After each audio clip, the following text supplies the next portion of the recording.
Welcome to ASSAT Analysts, the debate game show where the points definitely matter and we take things way too seriously. My name is Josh Johnson, and I'm joined here with my roommates, Nathaniel Jackson. Yo. And Kyle Jennis. Howdy. Stay tuned to find out who truly is the king of pulling random facts and arguments right out of their ass. Hello. Hola.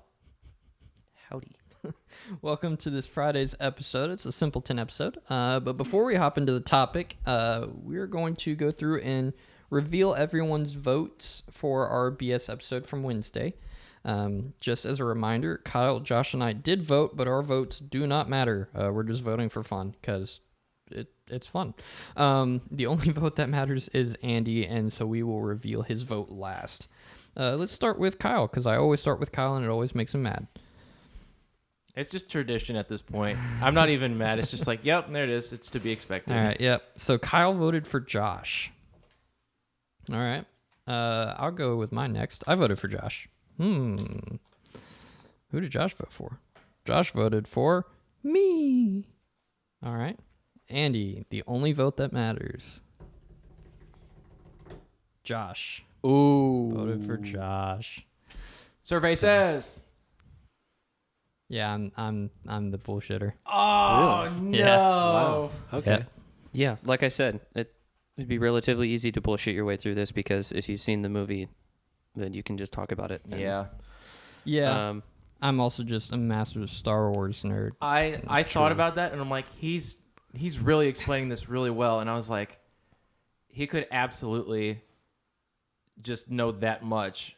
Or, I don't know, man. It was so confusing. I'm like, I have to pick somebody. I was like, I wrote down my vote, and I'm like, I'm sticking with it. Check. Oh, that was weird. I don't know. Yeah. Dang it. The only reason I didn't know the forms of lightsaber combat were a thing that were actually fleshed out until I started watching a YouTube channel, Star Wars Theory, as well as A Stupendous Wave. I watched both of those YouTube channels. Was that like your 60 seconds of research? Or No, I've been watching them for years. Okay. But I started watching them and started learning about a lot of that stuff, and now I just most people don't know that that's a thing, so it's just... That's why it made so much sense to me. I'm like, well, Nate's a Star Wars nerd. He has to know all of this. That's why I'm like, It's not him. Yeah, I only knew about it from like Star Wars, like D&D, I think. And Yeah. All right. Well, so Kyle, where does that leave us with the points? So Nate gets 3 points. Woo! Josh, you do not get a point. Me, I get 1 point. So as of right now, Nate and I are tied with 3 points. The guests still have 1 from Monday's Parlay episode. And Josh, I hope you like donuts because you have 0. More into bagels. That's fair. I respect that. Yeah. Respect that. Healthier. They're healthier. Yep. We got two health nuts here. Do we? Is Josh not? I don't know. No, You like? not really. What? I mean, I do one prefer to eat healthier. One but and it's a not- half. I'm trying to give you some credit. I just man. don't like sweets. That's fair. Anyway, so our Yeah. Simpleton topic is we are trying to convince our guest Andy that the magic system that we have picked is the best one around. So with that being said, Nate, why don't you go ahead and tell us about... What's your magic system, Nate? I picked One Piece. So he picked me because mine's going to take the longest to explain. And he just wants to get it out of the way. All right. So One Piece. Part of the reason this is going to take a while is because there's not really one magic system in One Piece. It kind of has multiple small magic systems.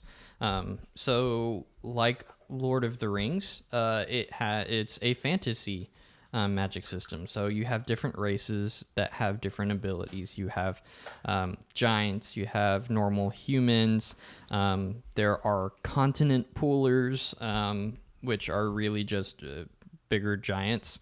There are those from Zoe, the minks, which are essentially kind of like were people, like half animal, half human, like humanoid animals. that have abilities. There are fishmen that are, kind of, well, they're fishmen. They're part fish, part human. And there's, there's mermen as well and mermaids. So they all have their own unique abilities, fighting styles. There's also cyborgs. All right, so the show has over 1,000. The anime itself has over 1,000 episodes, and the manga is currently on 1,033 chapters. It's long. There's a lot. So Strap in, ladies and gentlemen. It's going to be a long ride. yes. So that is one magic system. The next, which is the first magic system you're introduced to, it is the magic system that kind of started off the show and gave it its unique quality. It's called the Devil Fruit. So a Devil Fruit, essentially, they're rare fruits that when you eat the fruit, you gain a specific power. However, you also lose your ability to swim. And being that this entire story is about pirates, and this world that it takes place in is 85% water, that's a big deal. Sounds like it. Yeah, so once you eat a devil fruit, you do lose your ability to swim. The whole idea is, or the lore behind that is, once you eat a devil fruit, you're said to be making a deal with the devil, selling your ability to swim, and the devil being Davy Jones or whatever, Davy Jones is actually referenced in the show, but we don't know if that's the devil that you're selling your soul yet. But that is part of it. In return, you were getting a power. Now, there are 3 types of devil fruits. There are Logias, Zoens, and Paramecias. Logias being elemental devil fruits. Paramecias, well, I'm going to skip that one. We'll go with Zones first. Zones giving you abilities of other living creatures, animals. And then there's Paramecias, which is everything else. That is kind of the best way I can explain it. It is everything else. So I'll give you a couple examples of all of them. There are a couple subcategories too. So I'll give you a standard one and one that would fall into subcategory. Standard Logia. The first character I think we meet that has a Logia fruit is Smoker, and he has the Smoke fruit or the Plume fruit. Basically, his entire body is made out of smoke. Interesting. So no physical items can hurt him. In the first half of the story, when you meet him, he is not half of the story. In the first 100 episodes of the story, he is the most OP thing you run into. You're very confused. How are you ever going to beat this character? So it's... No physical attacks hurt him. No bullets, swords, nothing hurts him. Just goes right through him. But he's able to make himself solid to hit you. So that's the first Logia. A subcategory of... Well, I'm going to skip that. So we have then Zoens. Zoens are... give you there's different Zoens that give you kind of an animal characteristic and actually the ability to purely turn into that animal. Trying to think of what the first one is we run into. Kind of like a druid. Yes. Or something like that. Yeah. So as a Zoen, is the first one at Annie's lobby? Are those the first Zones you run into? No, we definitely see him before that because there's Chopper is technically a Chopper's Zoen. a Zoen. So and then there's the guy with the ox fruit on that same island. Chopper, sick balls. Gotcha. So we'll go with Chopper. Chopper is the doctor on the main character's crew. He is actually a reindeer that has eaten the human fruit. Okay. So he is a reindeer that has the abilities of that has adopted intelligence of a human, the ability to walk like a human, and he's able to actually transform into different types of humans: skinny humans, buff humans. Have I seen an episode? I feel like the few episodes I've seen of One Piece, Chopper has been in one of them or something like that. He's been in I've most seen, of them. I've seen Chopper. Okay. After his character is introduced, he's pretty much in every episode. Okay. Gotcha. Is he like an anthropomorphic reindeer, or is he just like a reindeer? Just a reindeer. Is that okay? Just a reindeer. Okay. So, But he can like talk. Yeah, because of his devil fruit powers, he is able to communicate like a normal a human. Yeah, Yeah. and be an actual character in Yep. it that can speak. Wow. Another example is Rob Lucci, who has, is he the He's cheetah? the leopard or Cheetah? jaguar. Leopard, jaguar, or something like that. But he's just a standard human who can transform completely into, I think it is a leopard, into a leopard. But there's also a kind of middle ground, like a hybrid form, where he is half human, half leopard. And it's kind of almost like a werewolf. Like your Werecat. idea of a werewolf. So there's that. Now, some subcategories of Zoen are Ancient Zoen and Mythical Zoen. An Ancient Zoen being like a pterodactyl or a mammoth, animals that are extinct in our world. A Mythical Zoen being some examples are the phoenix or a dragon. So those are some examples that do show up in the show. So that is Zoen types. Wait, there's a dragon? I know you're not there yet, but you already know. And then the last one, this is going to be the interesting one to explain because it's everything. We have Paramecia. Paramecia is everything else. So the main character, he has eaten a devil fruit that is called the Gamu Gamu no Mi. It is a Paramecia devil fruit that turns him into rubber. His body is just made out of rubber. So bullets hit him and then bounce back. Swords can cut him, but punches don't really hurt him all that much. He can stretch his arms extremely long lengths. He actually has complete control over the rubber, so he's actually able to use his rubber body to pump his heart to make the blood flow in his body faster to give him accelerated speed. So there's that. He is able to blow air into his bones to make his arms bigger for a temporary period of time because his bones are made out of rubber. So Quite the concept. yes, Yeah. right? And that's the main character. Very interesting one. There's also... There's no more Paramecias on the crew. Another really popular one is a character named Doflamingo who has the string fruit. He can essentially create strings to control humans almost like a puppeteer. He can just cut people with the strings. They're kind of like, they're super, super strong strings that are almost invisible like fishing line. Okay. And he can just create them and control them at will. Robin and Oh yeah, Brooke. Robin and Brooke. Yeah, you're right.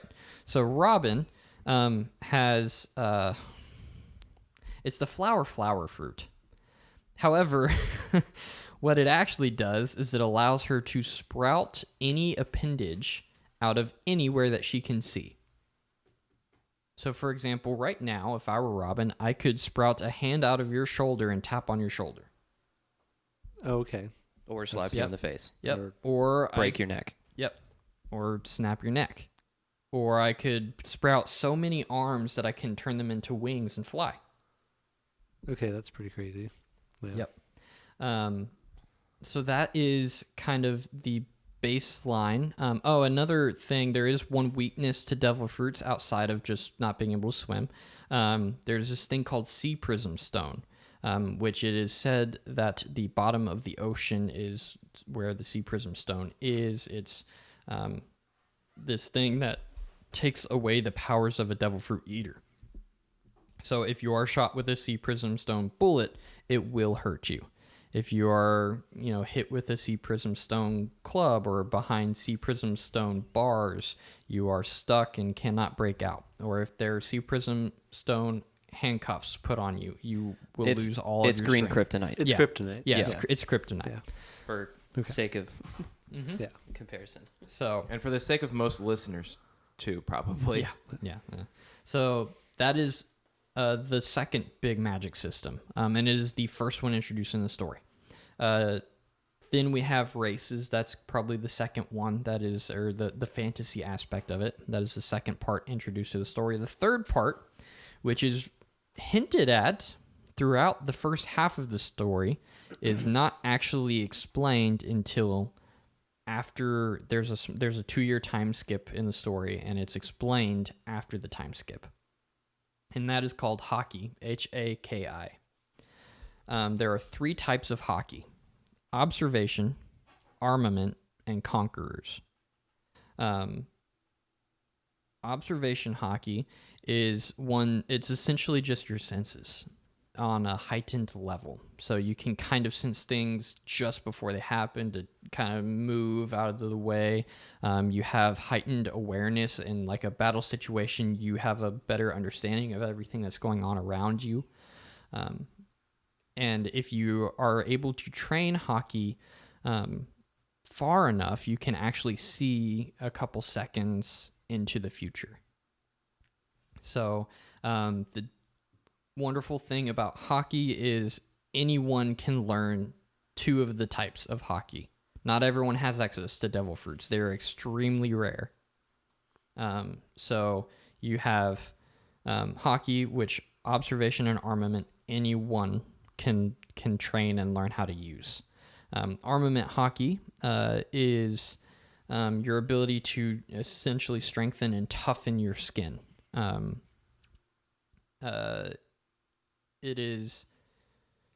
There is advanced armament hockey, which we're kind of still being introduced to in the story, so there are aspects of it that I haven't learned yet.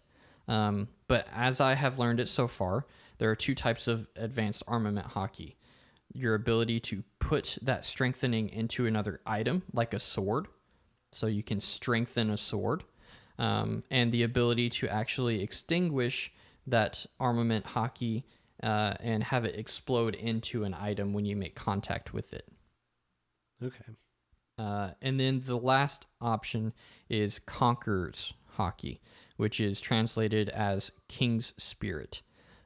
So it is for those, it is very, very rare ability, and it is only for those who have a king's will. And it is your ability to actually impose your will upon those around you. So ways that we have seen it so far be used is we have seen people use their Conqueror's hockey to just plain knock out people in the same room. You walk past them, they threaten you, and you essentially impose your will on them, and they just pass out. And then there is another use that we were just learning, and that is one's ability to imbue their Conqueror's hockey into physical contact. So imbuing your will, your overpowering will into any like punch or kick or anything like that to give it an extra layer of being able to crush their spirit when you're fighting them. Oh, like their morale. Yeah, to wear down their spirit. So there's that as well. So those are really the 3 main magic systems. One of the reasons that I have this as, I think, one of the best magic systems, if not the best magic system I've ever heard, is they introduce these things and they seem super overpowered. And then you get to learn later on, oh, that's not overpowered. You were just in kind of a lucky, safe part of the sea. And it is explained in the story, like certain oceans, there are different oceans. Certain oceans are just weaker and safer than others. And depending on where you are in the world, there's a lot more danger. That's where the danger is, as it would be in a pirate sea. But when we're first introduced to Logias and Smoker, we're like, how the heck are you ever going to that? Well, when you learn armament hockey, armament you can actually train, and when you have a strong enough armament hockey, you can hurt someone who is made out of lava, who's made out of smoke. You can make contact with that person. As spoiler alert, unfortunately, the main character's older brother, who has eaten the flame fruit and is just his body's made out of fire, he gets impaled. Jeez. So his body made out of fire is not overpowered. So that is how you balance devil fruits. You have a devil fruit, and you might feel like you're super overpowered, but if someone else trains up their hockey enough, they can kick your butt. And then there's the reverse of that is if devil fruits, there is the possibility to awaken your devil fruit. What that means, I'm not entirely sure yet. Still learning that. We've only seen one character awaken their devil fruit, and that's Doflamingo, who has the string fruit.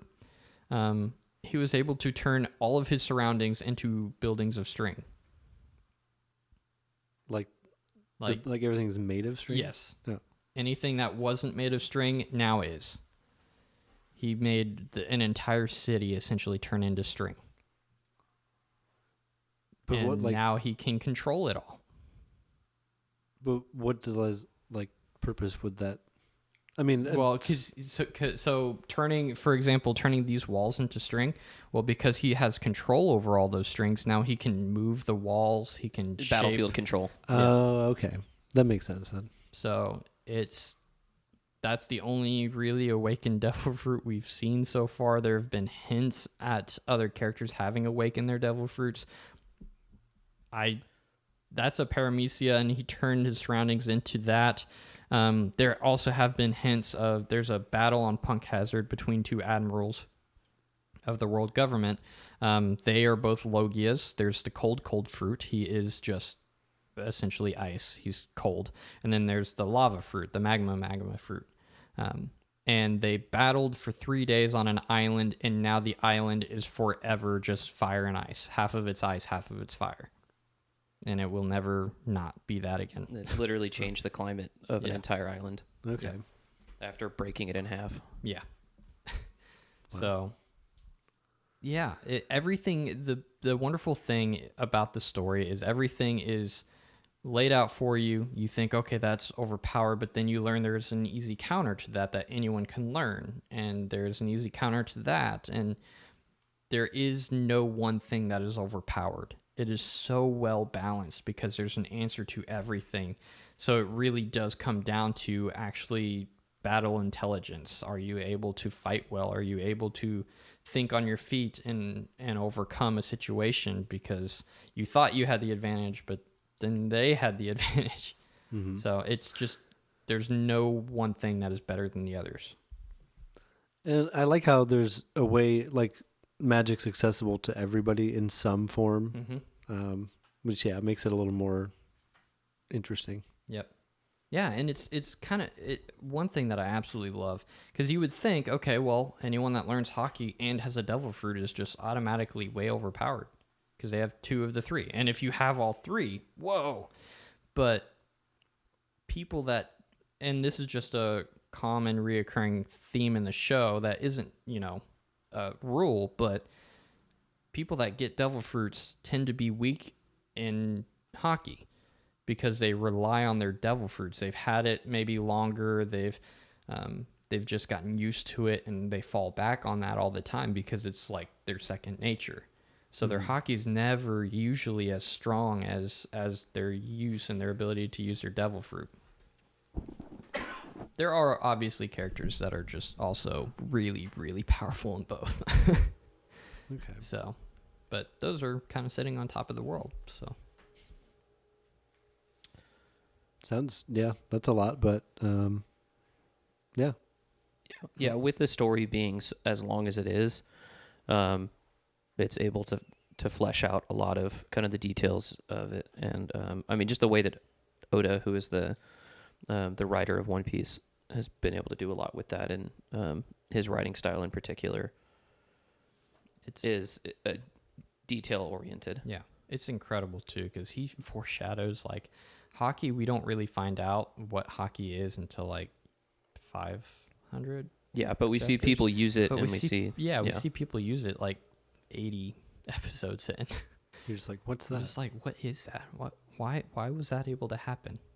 yeah. What? And then he's like, oh yeah, this is a thing. Here you go. Here's how it works. And you're like, whoa. So Yep. So the one that I picked was a little bit more simple. There are kind of multiple approaches to it, similar to how it's technically two magic systems within one. But the main one that we are with for the majority of the story is alchemy, which is based off of, the scientific study between physics and chemistry that was actually attempted, turning iron into gold and things like that, being able to understand the atomic and material components of anything, and then add energy to it, deconstruct it, and rebuild it into something else. So I mean, it could be used as, turning a wooden table into a wooden sword, or taking the components of a broken radio and turning it into a full radio that's working. Or you can use it really in any kind of creative way. There's one character who specifically works with kind of flames, and so he changes the ionic structure of molecules in the air. And so if he can provide a spark, he can then just blow up anything that has air. And so the main story of it. So the way that you do that is they get energy from tectonic plates moving. And so that's where they kind of harness that energy and use it to break down and reconstruct materials, and kind of shape, the world in a way that's beneficial to them. The rules of alchemy that have kind of are referenced throughout the show is the law of equivalent exchange, which is based on the conservation of mass. So it's, for any, you can't get more out of it than what you put into it. And Energy can't be created or destroyed. Exactly. Yeah. So Okay. You have to have all of the original material components in order to make something new. So I'm explaining this poorly. But I don't know anything about it, so yeah. So, one of the ways that it's utilized in the narrative is to kind of draw a line between kind of religion and faith and science, and so because both are capable of doing kind of wondrous acts. Supposedly, the religion, it's shown that the kind of major religions in the story are actually just utilizing alchemy, but kind of doing it to control the citizens. And but there is still like that faith in something there. One of the taboos of kind of the society and something that is illegal is to perform human transmutations. So it's like trying to, raise somebody from the dead, using alchemy. And there's a whole scene kind of in one of the first episodes where the main character lists off all of the chemical and ingredients to the human body. And then says, but there's no way, like, we can't, if there's a soul, then we can't create that. That's something that is unattainable. And so then later on in the story, there's a scene where they help deliver a baby. And it's like, okay, well, clearly nature has a better understanding of whatever, life is, and it's something that even us scientists as alchemists can't do. But it's used in the story narratively, and it's kind of. I'm not doing a very good job selling this. So it's a hard magic system. There's very kind of clear rules that are set out and laid out. And once you know those rules, you can basically do anything with it as long as you're within that. So you can use it as creatively as you want to for, making things explode. You can create, swords and weapons and things like that out of basically anything around you. Or you can make tools and things like that. It is something that anybody has access to be able to do as long as they have the knowledge of, understanding the materials and kind of the elements that you're working with, and then understand how to create, or like have the image in your mind of what it is that you want to create with those. And then, so the second part of it is essentially the same thing, but the way they get the energy, instead of getting it from the movement of tectonic plates, they get it from the just natural energy kind of around the earth. That is, in trees, it's in, other plants and things like that, in wildlife. Just kind of the life energy and kinetic energy of like flowing rivers and just kind of in nature. And you can use those to kind of, instead of doing just a transmutation in one place, you can basically break down the components in one place and then transfer the energy somewhere else that is along kind of that flow of energy and produce the effect at a distance. Okay. So, and then similar to kind of real world alchemy, there is a theoretical concept of a philosopher's stone that will allow you to bypass the law of equivalent exchange. So there is kind of a loophole to that. But the protagonists use that, like when they find out how to make a philosopher's stone, it becomes this big kind of moral quandary, because the way that you create a philosopher's stone is with mass human sacrifice.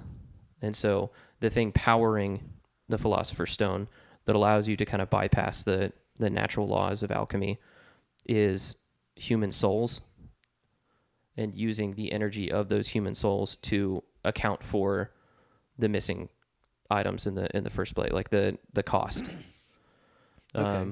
That's pretty cool, actually. Yeah. So it is, they do eventually, there are, times where they do decide to use that, but they have they commune with the souls that are in the stone, and understand them, and, kind of work with them of like, okay, well, thank you for sacrificing your essence in order for me to be able to do this and to save, people that I love and people that I want to protect.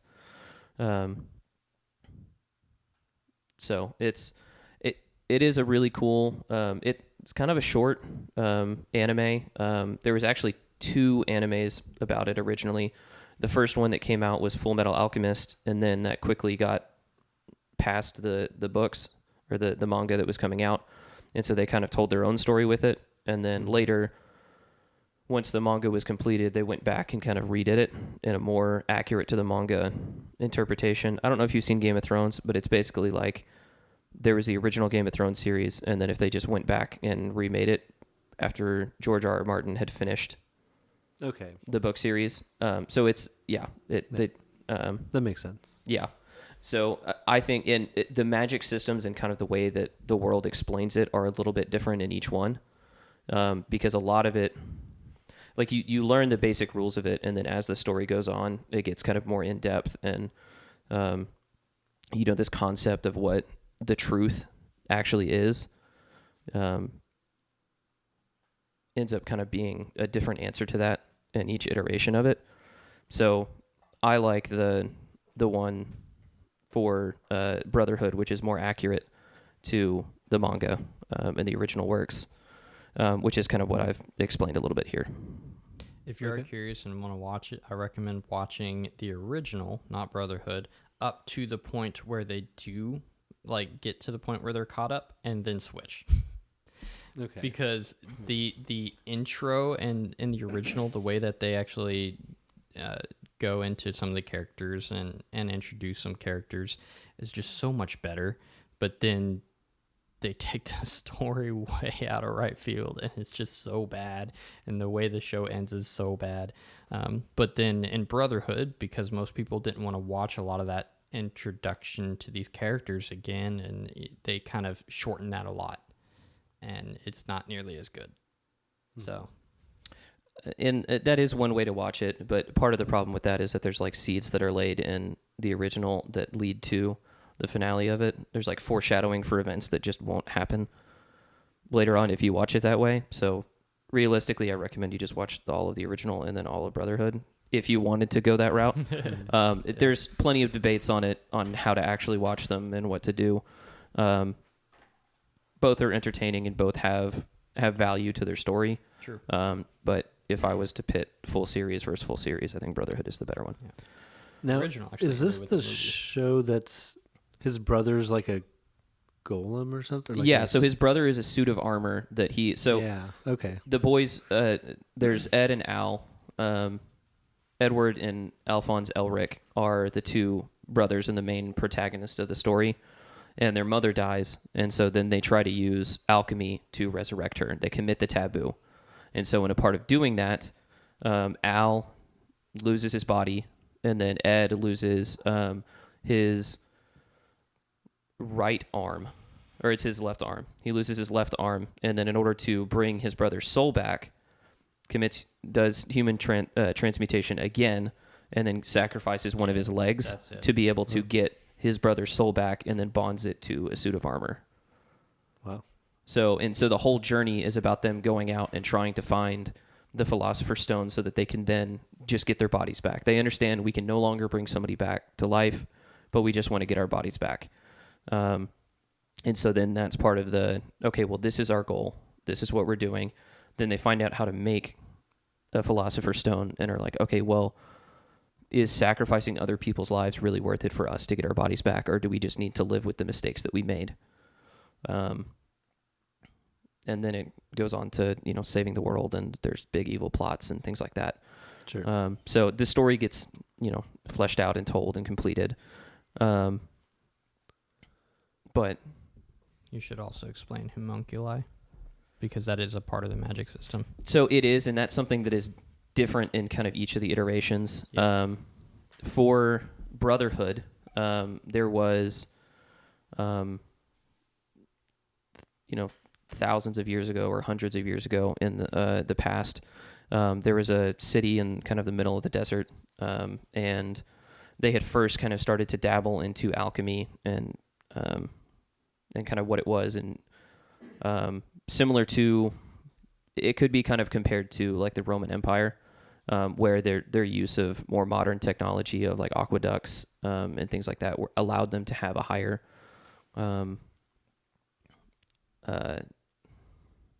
like a higher standard of living than most other civilizations at that time. And then they just kind of fell. So it's similar to kind of that aspect, but there is one night where the entire city is just kind of wiped off the map. Like everybody just dies, and it's not really kind of known what happens. But what really happened there was one guy did alchemy and made a Philosopher's Stone. And so that Philosopher's Stone kind of takes on a life of itself. And he tries to kind of purify, or the Philosopher's Stone tries to kind of purify itself, and will take out like faults in humanity so that he can try to reach like a higher level of evolution. And so he pulls out pride, each one of the 7 deadly sins. There's pride, lust, gluttony, envy, wrath, greed, and sloth. And so each one of those are then called homunculi, or like artificial humans. Okay. That take on different personalities based on kind of what they are and are powered by smaller philosopher stones that just have a lesser number of souls than.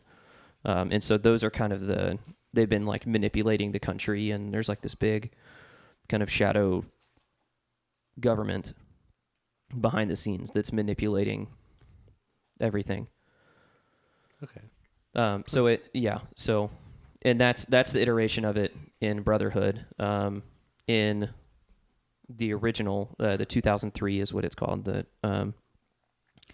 When somebody performs human transmutation, the kind of rebound from that creates a homunculus.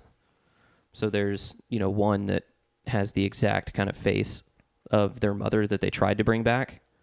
Okay. That's kind of creepy. It is. Yeah. It's a cool concept and a way to tie things in, but it gets kind of sloppy at times. So I like it better. There are aspects of Brotherhood that are undeniably better, but I like the direction that the original was gonna go a lot better, and it ended still very entertaining for me. Yeah, both of them are. It's weird because you're seeing like two iterations in the same world, just told in kind of different ways, and they are both very good shows.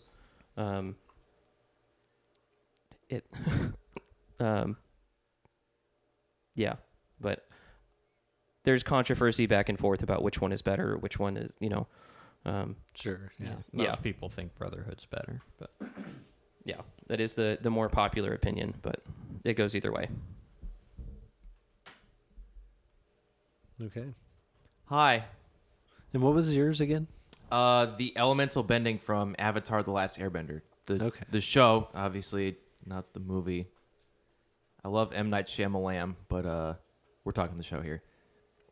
This one, I went with this one because it's pretty straightforward. You obviously have your 4 different branches or your 4 main elements, with the 5th being energy, but we'll get there later. So obviously you have air, water, earth, and fire. They all have their own strengths and weaknesses. It's almost kind of like, it's interesting, like if you watch this show, like to me it was reading about the weaknesses and strengths of the elements. It's like they all have a personality in a way. So like, for instance, I'll just start with airbenders. Generally, airbenders are very agile, and they can obviously bend their element unencumbered by their environment because air's all around them. So they're very like agile. They use like their own momentum, like from their body as their weapon to help win in battle. The one real weakness that airbenders have, there's no real like finishing moves, so to speak.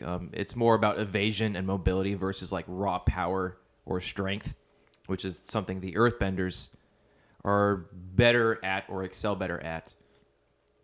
Speaking of which, the earthbenders are, from what I've read, they're very like patient, and they can take like a bunch of blows because it's, again, for them it's about just raw strength and fortitude. A lot of this comes from the stability of the earth element, which, again, the emphasis on strength, fortitude. And there's something else called the neutral jing, which is basically, as I read it, it was waiting for the opportune moment to strike, almost like we talked about on Wednesday with Obi-Wan, technically being overpowered for most of the battle, but he picks the right moment to get his advantage, and when he does, he wins. Like, that's it. It's game over. Earthbenders are a little bit dependent on their environment, like the amount of earth in their environment. They're not hindered as badly as waterbenders, which we'll get to later. But that's really, from what I read, the only main weakness of earthbenders. It's just their environment kind of plays into it, but not as badly as waterbenders, which are the most versatile and adaptable. They kind of have to be because, again, waterbenders kind of depend on their environment in a way. Obviously, the most skilled waterbenders can pull it, out of the moisture in the air, which, obviously that's a lot of skill. The focus for waterbenders is on like flow, like constant motion, and trying to turn their opponent's energies against them. So they can either play more defensively or offensively. The big weakness for them, obviously, the amount of the element in their water or in the environment, can play a part if they're not at that skill level. And there's something else called, they refer to as lunar sympathy, which I'll get to later about Firebenders.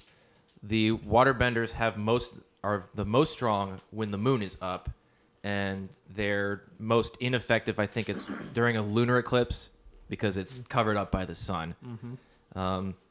They do talk about the higher levels of Waterbenders can eventually do what's called its blood bending, and what's the other one? I can't remember off the top of my head. There's one other. There's like other higher levels for each of these, where basically it's like fusion of. Is it fusion or just like higher level bending where it's? I don't remember specifically. I might be explaining. It's that more poorly. creative uses of the base of Right. it, so you can manipulate the liquid, the liquid in the blood, to command somebody's body. Right. I think I should have noted all of them, but for Earth, it's something with like the. Metal bending.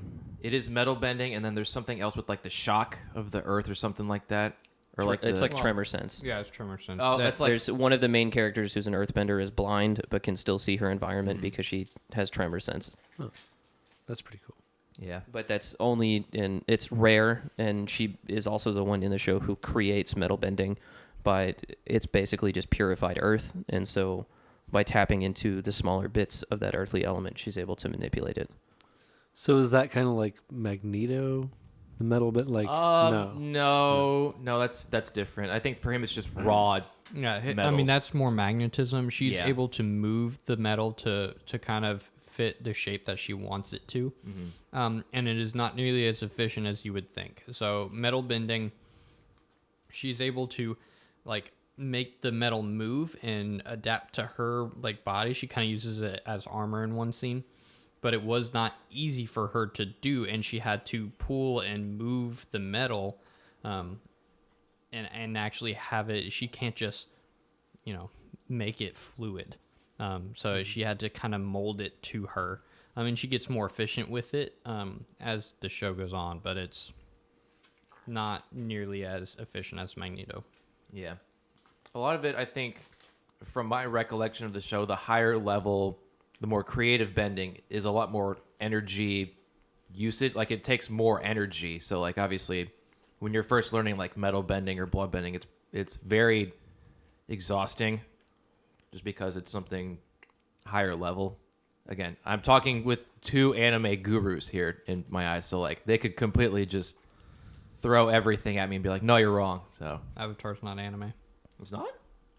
It's an American animated show that adapts a lot of Japanese anime styles. Case in point. There you go. Case in point.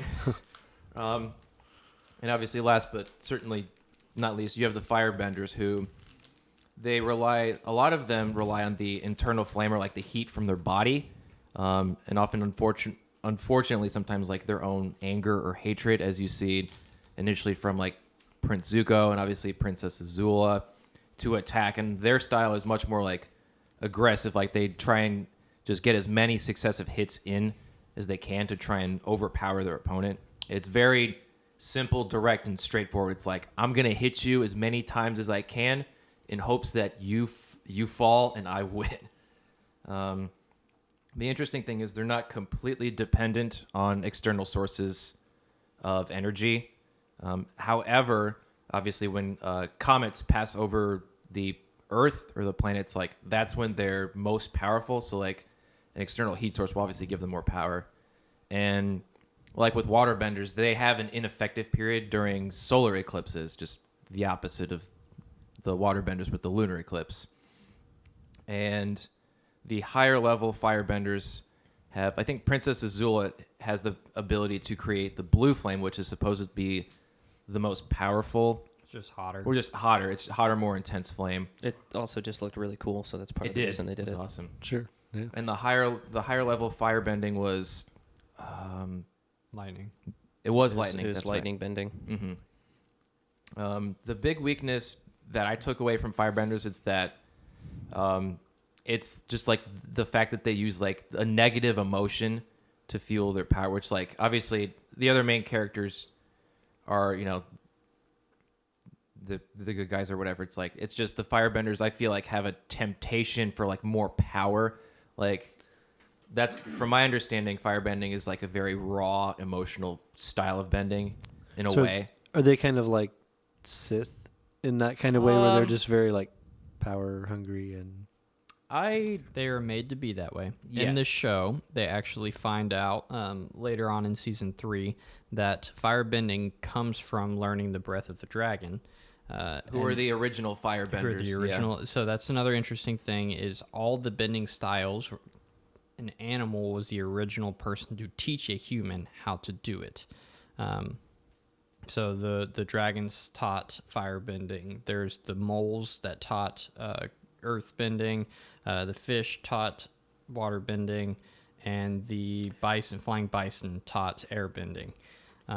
Which explains Appa. Yes, which is what Appa is. I Yes. think I know who that character is. Yeah. Yeah. So firebending actually in itself is not a violent act. What it was made to be that after Fire Lord, it's not Ozai. Who's the first one? I don't remember. I don't remember either. But the first Fire Lord to invade the air temples and wipe out all of the airbenders is the Zoen. one. Zoen, yep. He's the one that kind of made it into that. And because of the way that he kind of changed the Fire Nation, it became that to all Fire Nation people.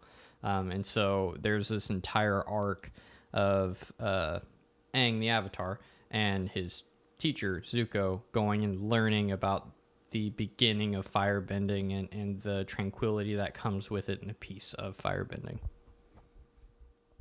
Thank you for clarifying that for me as well. We also forgot spirit bending, but you know. He was going to get there. Was I that assume.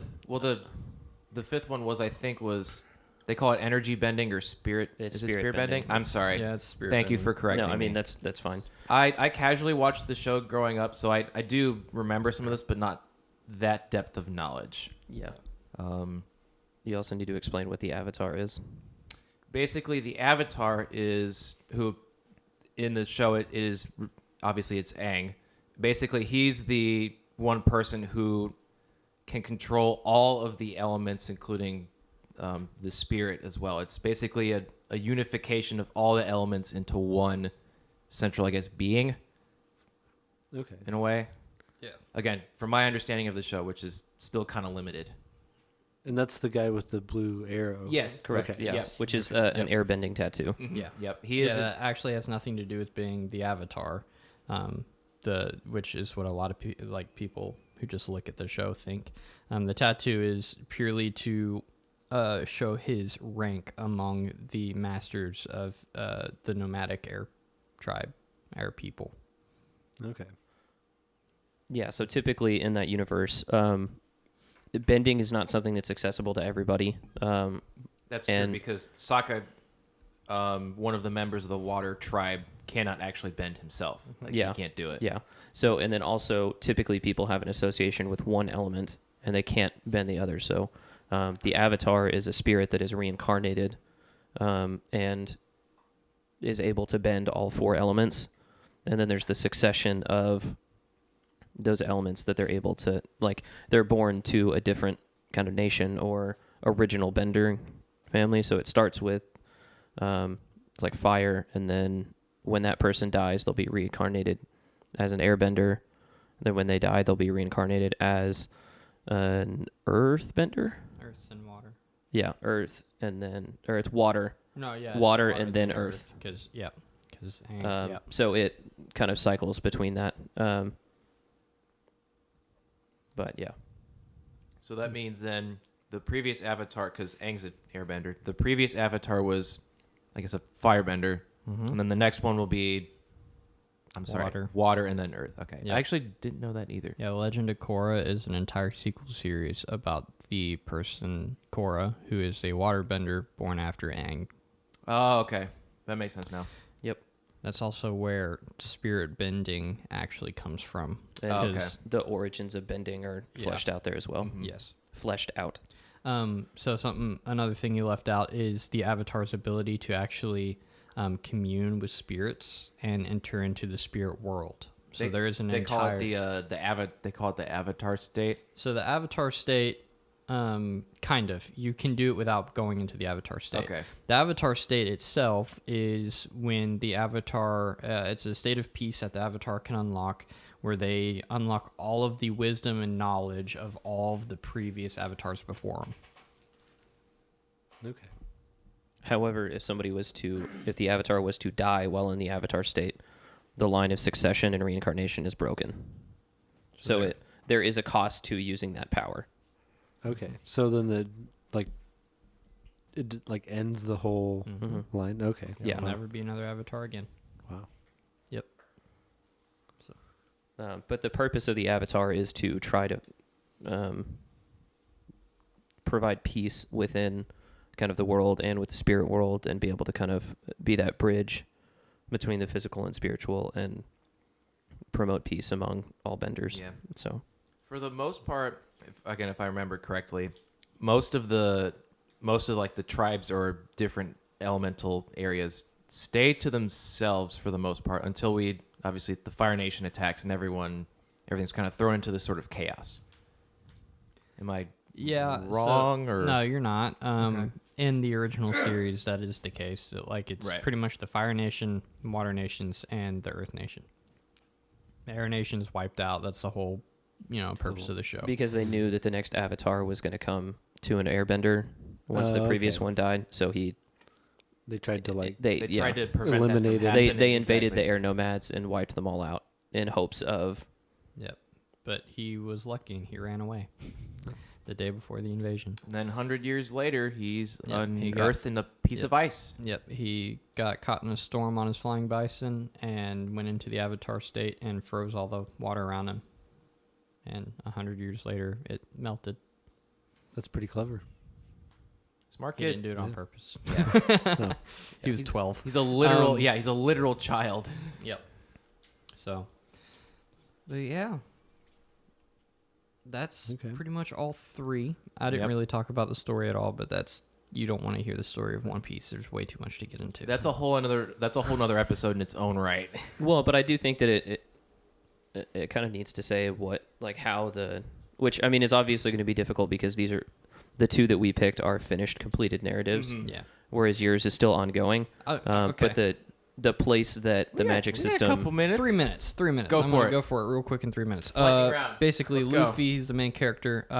The whole concept of the story is king of the pirates, the pirate king, he is killed by the world government, which is just kind of trying to keep order in the world. He's killed by the world government. We find out later he actually turned himself in. But right before he is killed, he yells to the entire audience watching that I left my treasure in one place. The One Piece is all there at the end of the road, or at the end of the new world. So it's essentially, it starts the new pirate age where everyone wants to be a pirate and they all want to go find his treasure. He was the only one to get there, to get to the end, and that's the goal for everyone. So it's just this main character who then goes and he starts his journey, and he meets friends along the way, asks them to be a part of his crew, and is fighting not only other pirates, but he's fighting the world government. It is very emotional at times because there are some very powerful moments with how he can, how the main character is able to move and inspire people around him. Very, very cool. But there's also different powers, like different world powers. There's the world government, which is like the main one, and they are broken up into different branches, the main one being the Navy, since the world's primarily water. And the Navy's kind of like the main bad guy. Then you also have the 7 warlords, which are pirates employed by the world government. So they are allowed to do whatever they want as long as when the world government needs them, they go. And then there's the emperors, or the Yonko.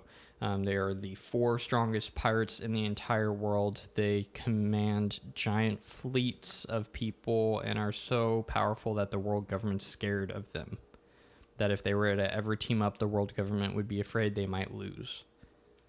So That's pretty. I like pirate stuff, so Yeah. that sounds pretty neat. Yeah, so more specifically than just kind of like the narrative of the story, which I think you did a good job of, but it's how that magic system is used to tell that story Yeah. and the place that it holds. So, like, bending is very kind of instrumental, and it gives character depth into, you know, the kind of personalities that people have, and builds the world kind of based on that, and sets kind of the main plot in motion.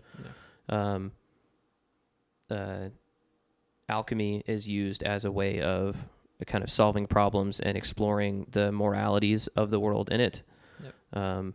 But how are the, you know, three kind of main...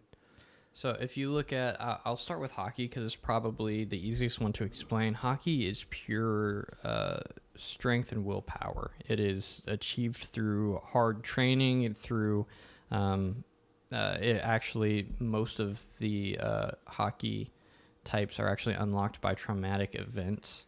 They're not things you're able to do on purpose. Like, for example, our main character conquers hockey. Well, the first major time he uses it in the story is during a giant battle, and they're about to execute his brother, and he doesn't even know it, he's not conscious of it. But he's running and he yells, and all of a sudden everyone around him starts to pass out because he has no control over it. Even his allies do.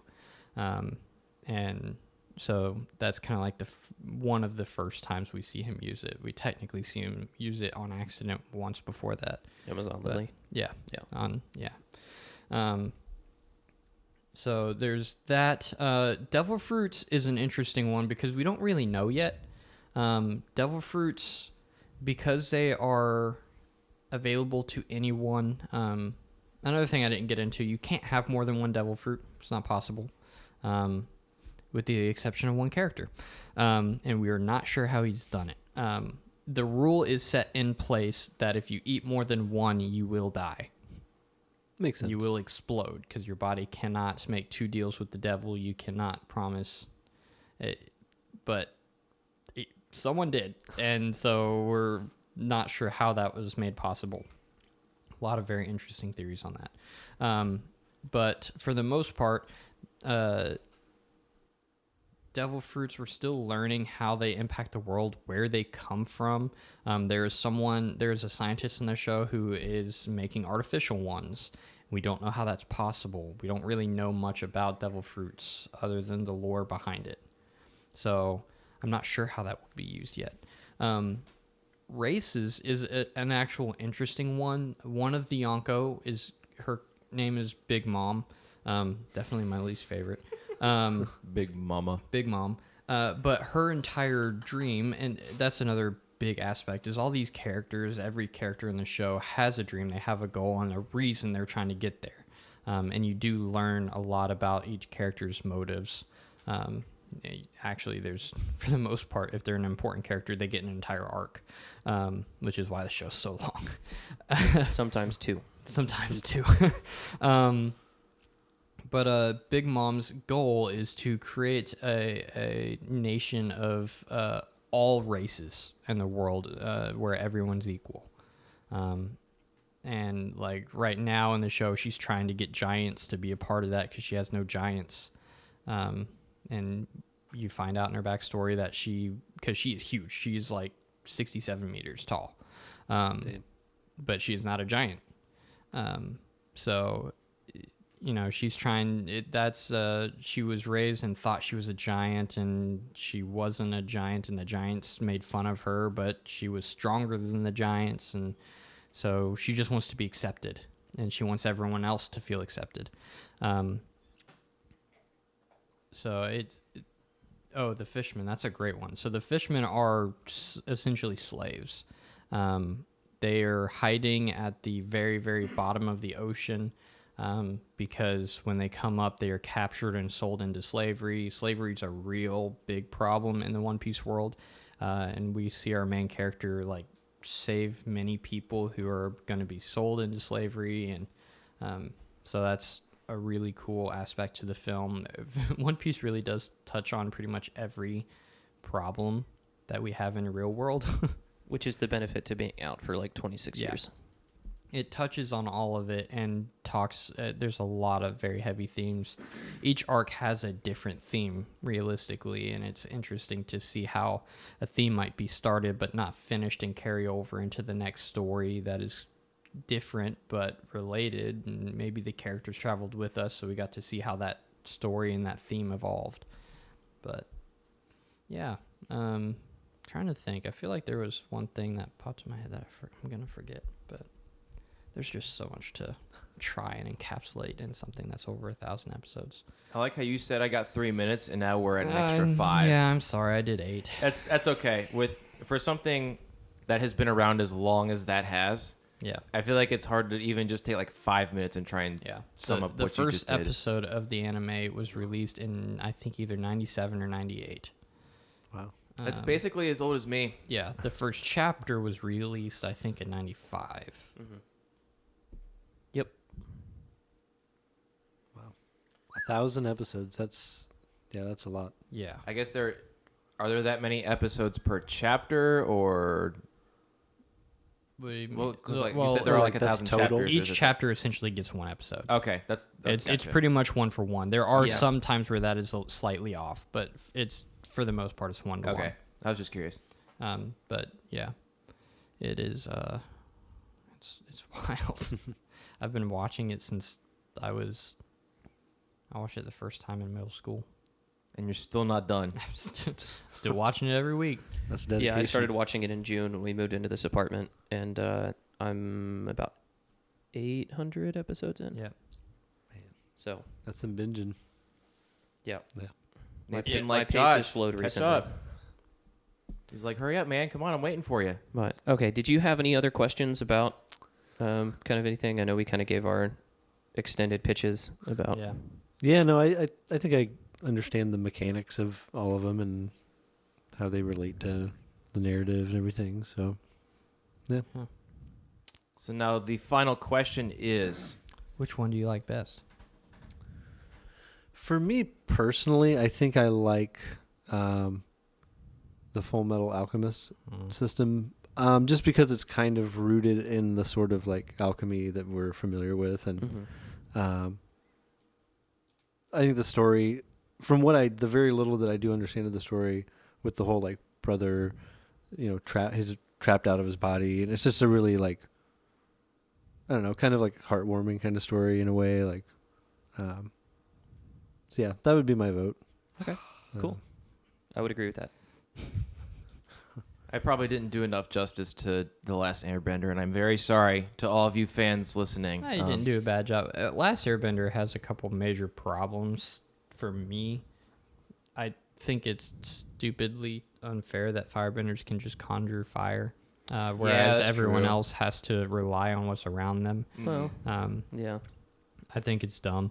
I don't understand how lightning's an extension of fire, realistically. I think it's because it's just a superheated element or something. It's a manipulation of energy is what firebending is. And so, yeah. Just For me, it disagree with seemed it. like it's just like a very standard kind of magic system with like elements, and there's nothing really like super unique, I guess, at least from what I gathered. But Yeah, and of the three kind of shows that these are taken from, it is the one more directly targeted towards children. Yeah. So it is a little bit easier to understand kind of the rules of it and the mechanics and everything. And there are a lot of deeper meanings and kind of, morality and character development. I think one of the characters in that, Prince Zuko, has one of the most well done redemption arcs Oh, yeah. in just about anything. Yeah, pretty much everything.